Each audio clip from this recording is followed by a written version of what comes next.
the utility of a wagon, the versatility of four-wheel drive. Let's go for a little ride. So today we're gonna do the anatomy of a beater. Some of you probably wondering, why are we looking at this weird Subaru wagon, JR? And when did you get it and bedliner it?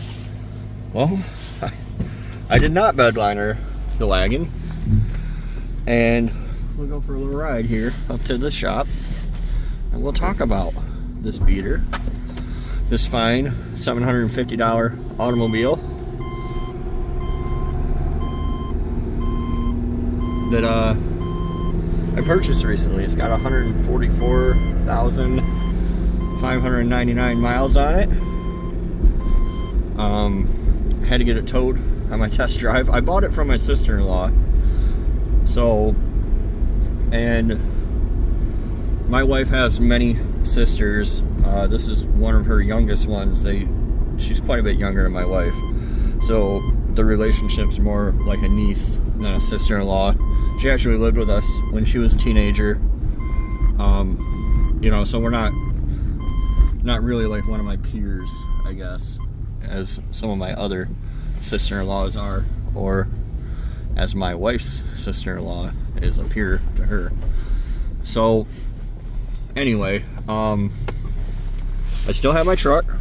It's actually sitting at my office, and it has broken down. The CP4 pump ate itself. I bought another one. It's on order.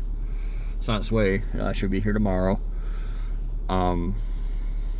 So I bought this thing. In the meantime, I have a few days over the holidays that I need to go to work, and I just need to get around.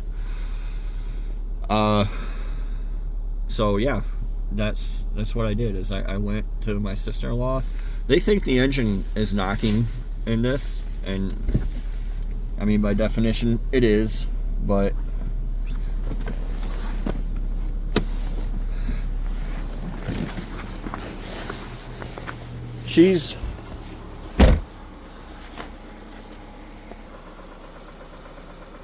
so her boyfriend had this car. She's 22, he's 22, he's like a tuner guy. He had this car when she met him. I think him and his dad put it together, and it's a salvage title, which explains the bedliner. I didn't really talk to him about it. He's a shy kid. I actually did the whole deal with my sister-in-law, but I think that it like hit a deer or something, and they grabbed some parts from the junkyard. It's a 2008 Outback. I think they bedlinered it to cover up their shitty bodywork or whatever. It looks like, I mean, in the front it looks like it was blue, in the back it looks like it was gray. I don't really know.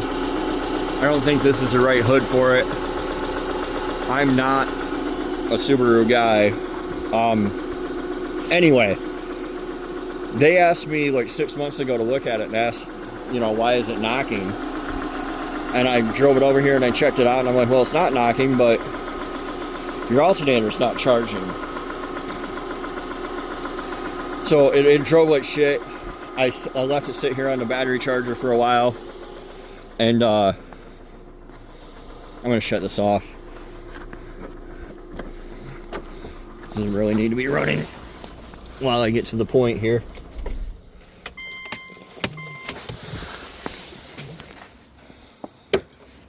So I let it sit on a battery charger. The battery charged up. I drove it around. It's pretty peppy. Apparently they have like 444 gears in them, so it's like pretty preppy off the line.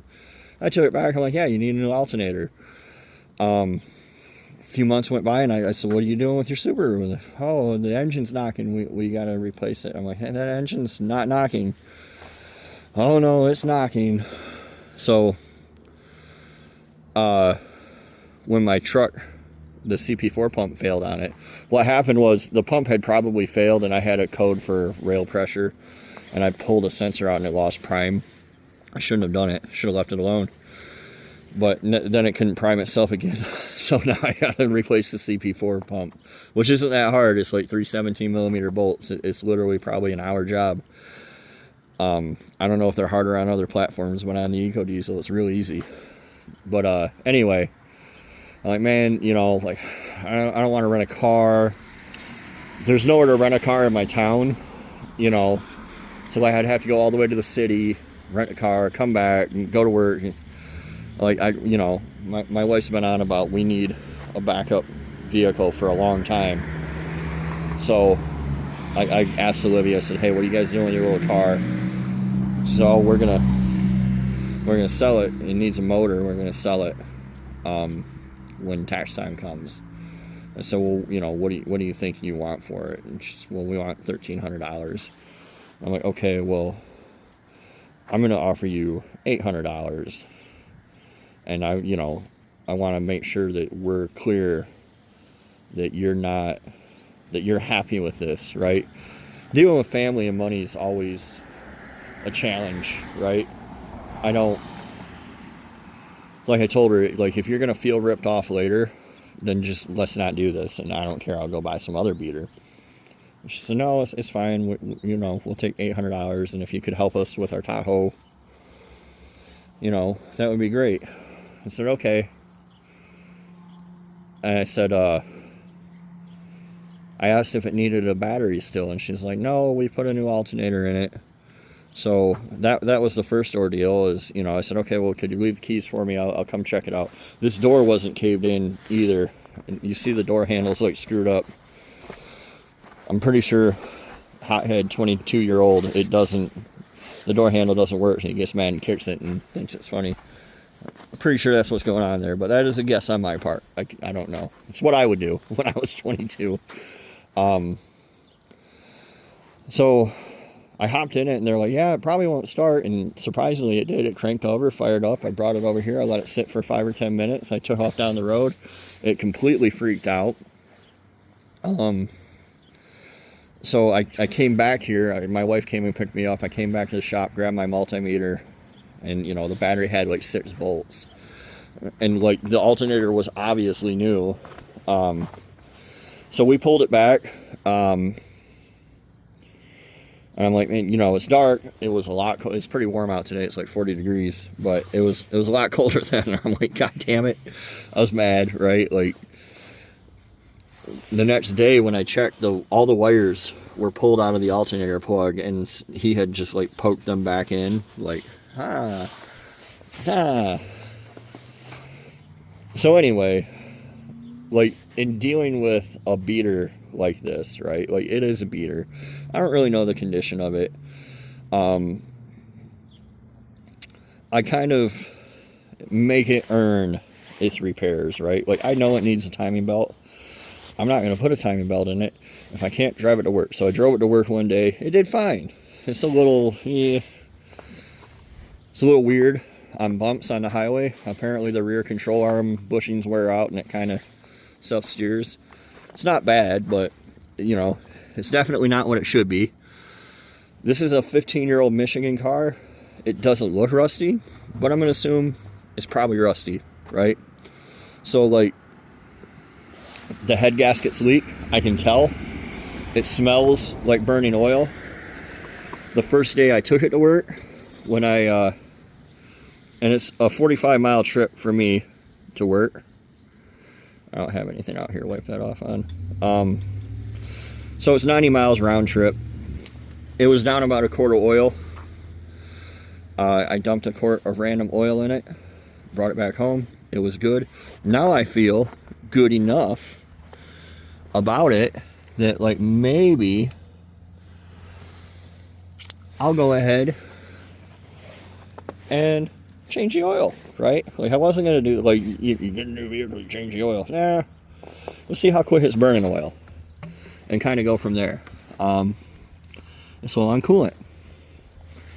How much is it using? I don't know. Right? Like, I'm not going to flush the coolant until I know that it's not using a gallon a week. I'm not going to change the timing belt until I know that it's not really rod knocking, right? Or that I can drive it around a little bit. And I probably won't, it needs a timing belt very bad. That's what the knocking sound is the tensioners rattling around. I have a stethoscope, mechanic stethoscope. It was like $6 on Amazon. There it is.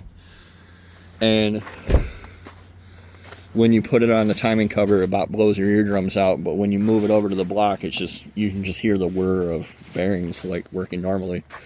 So I'm certain of that.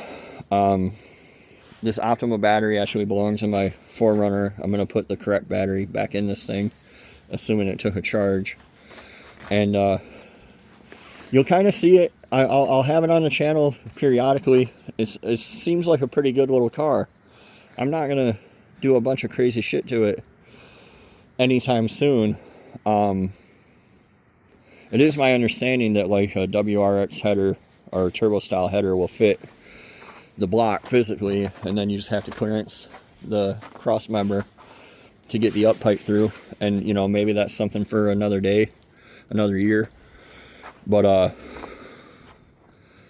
yeah, this is my little beater. And to me, beater doesn't mean neglect and abuse until it doesn't work anymore. But it also is a 15-year-old bedliner salvage title car. I'm not going to pull the engine and replace the head gaskets, which I might do someday, but I'm not going to start right there. We'll see how she goes. So anyway, I hope you guys enjoy this kind of content. I don't know. We'll see how it goes. And let me know if you have any questions. Let me know if you have any comments. And we'll see you guys on the next one. Thanks for watching.